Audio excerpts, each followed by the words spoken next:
मु विद्याधर महांती कोरेई संग्राम समितिर सभापति मो पाखर अच्छी बड़ भाई कोरेई संग्राम समितिर साधारण संपादक अभिमन्यु मिश्र मु प्रथमे आज सांबादिक सम्मेलन में आपण मानक समस्त स्वागत करुँ। आपण मैंने जानते चीन रो दुख हूँ हैंग होनर आमर दुख हूँ व्यासनगर वर्तमान गलीपोल बरं मु अनुभव करुच्ची आगे लेवल क्रॉसिंग थिला गोपबंध छक बहुत भल थिला ये जो गलीपोल 5 कोटी 16 लक्ष टंकार अटकल करी ईस्ट कोस्ट रेलवे जो गलीपोल होईची आज की 1.5 वर्ष धरी ये लोकों को एक मरण जनतार परिणत हो। आज सहरवासी आज स्तब्ध सहरवासी आज की 4 मास धरी दुख प्रकाश करुचंते जे लाइन सेपट्रे डाकमंगा छक Indira Gandhi women's college hospital बड़ बड़ शोरूम स्टेट बैंक एपट लोक जापर सेपट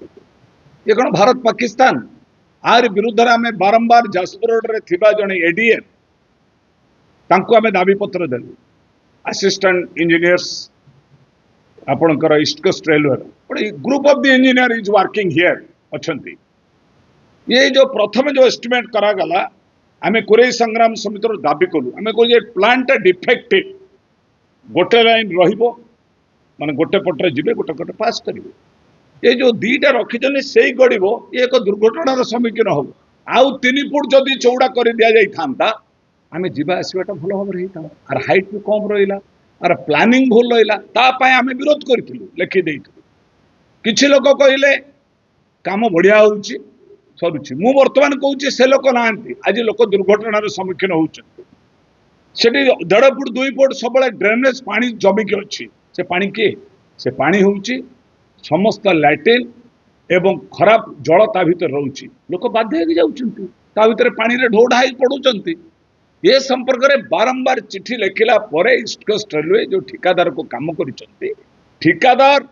एवं एडीएन ईस्ट कोस्ट रेलवे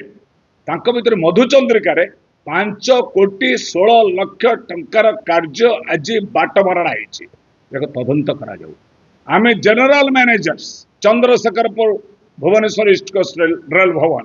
आमे दाबी देलुनी दाबी पत्र ऑलरेडी प्रदान करें लिखिचु तुरंत 7 दिन भितर ये डिजाइन जो पानी रोची आज या भीतर परिवर्तन न करा जाऊ एवं ठिकादार जो कार्य करिछि निम्नमानर काम तदंत करा जाऊ नहले कोरेई संग्राम समिति ए आंदोलन ईस्ट कोस्ट रेलवे आगे करिवो जाजपुर रोड रे तेणु ये दाबीपत्र देचु ए पर्यंत ईस्ट कोस्ट रेलवे को खामखियाल भाव में नहीं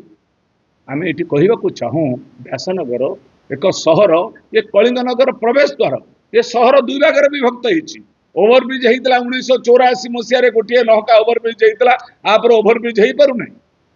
आज उमापदा गाँ भीतर पशिक लोक जाऊँ साप ओडिया देकी बुलिकी जाऊँ लोक जीवे को पटे तेणु आम ये साई मंदिर कतरे गोटे लेवल क्रॉसिंग ओभरब्रिज हाँपाई ये कार्य अद्यावधि हो पारा ना लोक खरारे ठिया 2 घंटा 2.5 घंटा वर्षा पिंतुंट ये सहर प्रति रेल विभाग वैमात्रिक मनोभाव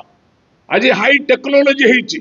राताराति लोक आज ब्रिज चली जाऊँगी 7-8 दिन भितर ब्रिज ये आमको 1.5 वर्ष 2 वर्ष नेला परे पानी ता भीतर 1.5 फुट 2 फुट पूरा ड्रेनेज पानी सब रोचे लोक जीवे केमती तो आपण मानक मुझे प्रकाश करुच्ची ये चिठी आज की 4 दिन है देलुणी जदि एथिपाई ईस्ट कोस्ट रेलवे पदक्षेप न नुए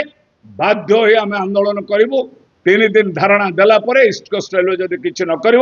आम बाध्य हो रेल लोक करूँ मुझे प्रश्न पचारुची रेल मंत्री अश्विनी वैष्णव जी की Ashwini Vaishnaw ji well acquainted for the Vyasanagar east coast railway department रो समस्त कथा जाजपुर जानते कलिंगनगर जीवा आसवा सी बीआरपीएल जड़े दायित्ववान ऑफिसर थिले रेलवे मिनिस्टर होती से जिलापाल थिले जड़े आईएएस अफसर अवसर प्राप्त आईएएस अफसर सबू जाणिकी आज व्यासनगर को कौन करा एक्सप्रेस ट्रेन रहा यार उत्तर उत्तर उन्नति करेंगे ना ये ओभरब्रिज हम ना ये गलीपोल 5 कोटी 16 लक्ष टंकार गलीपोल लोक जापना पानी रे ये आम दाबी करुँ कोरेई संग्राम समिति लड़ाई करुच्ची ये लड़ाई आगामी दिन आउ दुर्बार हम आम आशा करुँ जो दाबी आम देचु general manager east coast railway Rail Bhavan Bhubaneswar जदि ये दाबी प्रति कर्णपात न करती परिस्थिति भयावह ईस्ट कोस्ट रेलवे दायी हम ये आमर आभिमुख्य मैं आशा करुच्ची व्यासनगरवासी ଏଭଳି ଏକ ଜନ ଆନ୍ଦୋଳନରେ ସମସ୍ତେ ସାମିଲ ହେବା ପାଇଁ ମୁଁ ଆପଣଙ୍କ ଟିଭି ମାଧ୍ୟମରେ ଅପିଲ କରୁଛି। ମୋ ପାଖରେ ଅଛନ୍ତି ବଡ ଭାଇ ଅଭିମନ୍ୟୁ ମିଶ୍ର, ସଂକ୍ଷେପ ଦ୍ୱିପଦ ଯାହା କହିଲେ ଏଇଟା ଯାଜପୁର ରୋଡ ପାଇଁ ଅଭିଶାପ କହିଲେ ଚଳେ। ଯେହେତୁ ଯାଜପୁର ରୋଡକୁ ରେଲ ଲାଇନ ଦୁଇ ଭାଗକୁ ବିଭକ୍ତ କରୁଛି, ଗୋଟିଏ ଭାଗ ସେପଟରେ ରହୁଛି, ଏପଟରେ ରହୁଛି। ସେପଟେ ବି ଅଧିକାଂଶ ଅଫିସ ଅଛି, ଏପଟେ ବି ଅଧିକାଂଶ ଅଫିସ ଅଛି। ଲୋକମାନେ ଯିବା ଆସିବା କରିପାରୁନାହାନ୍ତି। ବର୍ତ୍ତମାନର ଅବସ୍ଥା ଯାହା, ଯୋଉ ଗଳି ପୋଲ ହବା ଦ୍ୱାରା ସେଠି ଆଣ୍ଠୁଏ ନାକେ ପାଣି ଜମୁଛି। ସେ ଆଣ୍ଠୁଏ ନାକେ ପାଣି ଲୋକ ଯିବା ଆସିବା ବି କରିପାରୁନାହାନ୍ତି। ଗଳି ପୋଳ ଥାଇକି ଯା ନଥାଇକି ଯା। ଯଦି ଏଇ ଗଳି ପୋଲ ଯୋଉ ଟଙ୍କା ସାଙ୍କସନ ହେଇଥିଲା 5,19,00,000 ଟଙ୍କା, ଆକୁ ତଦନ୍ତ କରିବା ପାଇଁ କୋରେଇ ସଂଗ୍ରାମ ସମିତି ଦାବି କରିଛି। ଏ ସମ୍ପର୍କରେ ପୂର୍ବତଟ ରେଳବାଇ ଜେନେରାଲ ମ୍ୟାନେଜର ଆଉ ଡିଭିଜନ ମ୍ୟାନେଜରଙ୍କୁ ବି କରାଯାଇଛି। ଆକୁ ତଦନ୍ତ କରିବା ସଙ୍ଗେ ସଙ୍ଗେ ଇଏ ଗଳି ପୋଲକୁ ପୁନଃ ନିର୍ମାଣ ନ କରାଗଲେ କୋରେଇ ସଂଗ୍ରାମ ସମିତି ଆଗାମୀ ଦିନରେ ଦୁର୍ବାର ଆନ୍ଦୋଳନ କରିବ। ତାର ବିଦ୍ୟାଧର ମହାନ୍ତିଙ୍କ ନେତୃତ୍ୱରେ ଅନ୍ୟାନ୍ୟ ଦଳମାନେ ବି ତାକୁ ସାମିଲ ହେବେ। ମୁଁ ଆପଣମାନଙ୍କୁ ଏଇ ବାର୍ତ୍ତା ଦେଉଛି।